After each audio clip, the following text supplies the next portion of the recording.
சண்முகம் அவர்களே, தமிழக மக்கள் முன்னேற்ற கழகத்துடைய தலைவர் அன்புக்குரிய அண்ணன் ஜான் பாண்டியன் அவர்களே, இந்த நிகழ்வில் கலந்து கொண்டிருக்கிற தென்னிந்திய ஃபார்வர்ட் பிளாக் கட்சியினுடைய தலைவர் அன்புக்குரிய தம்பி திருமாறன் அவர்களே, உழவர் உழைப்பாளர் கட்சியினுடைய தலைவர் அண்ணன் செல்லமுத்து அவர்களே, இந்த நிகழ்வில் கலந்து கொண்டிருக்கின்ற கொங்கு நாடு மக்கள் கட்சி அண்ணன் என்ஆர் தலவான அவர்களுடைய கட்சி மற்றும் நீதி கட்சி, கொங்கு நாடு கட்சி, இந்த தேசிய ஜனநாயக கூட்டணி கட்சி தலைவர் அனைவரையும் இந்த மண்டபத்தின் சார்பாக, மாநாட்டு மக்களின் சார்பாக, இது பொதுக்கூட்டம் அல்ல, இது ஒரு மாநாடு.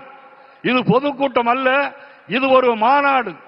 இங்கே கூட்டம் சென்னை சட்டமன்றத்திலே இன்று பெரிய பதட்டம். சென்னை சட்டமன்றத்திலே பெரிய பதட்டம். இங்கே கூடுகிற கூட்டம் அவருடைய ஆட்டத்தை முடிப்பதற்கான கூட்டம்.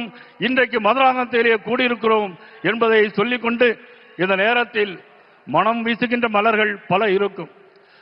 பல செடியில் பூத்த மனம் வீசுகின்ற மலர்கள் ஒரு மாலை போல் இறைவனிடம் சேரும். ஆக மனம் வீசுகின்ற தேசிய ஜனநாயக கூட்டணி கட்சியினுடைய தலைவர்களாக இன்றைக்கு ஒன்று சேர்ந்திருக்கிறார்கள். இன்றைக்கு வானமே வாழ்த்து கொண்டிருக்கிறது. இன்றைக்கு இந்த மாநாட்டு பந்தலை வானமே வாழ்த்து கொண்டிருக்கிறது. சூரியன் எங்குமே இல்லை, சூரியன் மறைந்து போனது. மோடி அவர்கள் சென்னைக்கு வருகிறார்கள், சூரியன் மறைந்து போனது. தேசிய ஜனநாயக கூட்டம் இங்கே நடைபெறுகிறது, சூரியன் இல்லவே இல்லை. இந்த இயக்கம் மாபெரும் இயக்கம். ஜனசங்கம் காலத்தில் இருந்து ஆரம்பிக்கப்பட்ட பாரதிய ஜனதா கட்சி.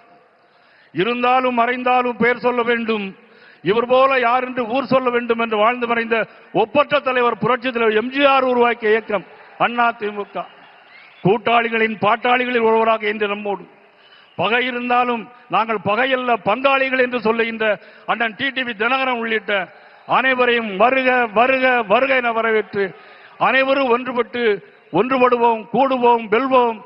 ஒருவேளை நிச்சயமாக ஆட்சி மாற்றம் உறுதி. ஆட்சி மாற்றம் உறுதி 100க்கு 100. அதற்கான வேலைகளை பாரத பிரதமர் நரேந்திர மோடி அவர்களும் அண்ணன் எடப்பாடி அவர்களும் செய்து கொண்டிருக்கிறார்கள், செய்து கொண்டே இருக்கிறார்கள். நாம் என்ன செய்ய வேண்டும்?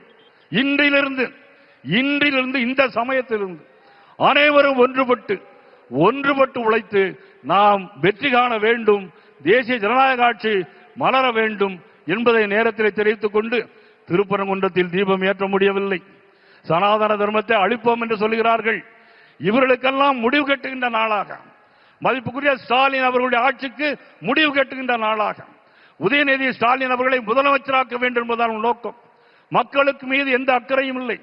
மக்கள் மீது அக்கறை கொண்ட தலைவர் நரேந்திர மோடி அவர்கள் 11 மருத்துவக் கல்லூரிகள் தமிழகத்திற்கு தந்திருக்கிறார்கள். 11 வந்தே பாரத் ரயில்கள் தமிழகத்திற்கு தந்திருக்கிறார்கள். இந்த 11 ஆண்டு காலத்தில் 14 லட்சம் கோடி ரூபாய் தமிழகத்திற்கு தந்த மாபெரும் தலைவர் நரேந்திர மோடி அவர்களுடைய புகழ் ஓங்குக ஓங்குக என்று சொல்லி அனைவருக்கும் நன்றி கூறி விடைபெறுகிறேன். நன்றி, வணக்கம்.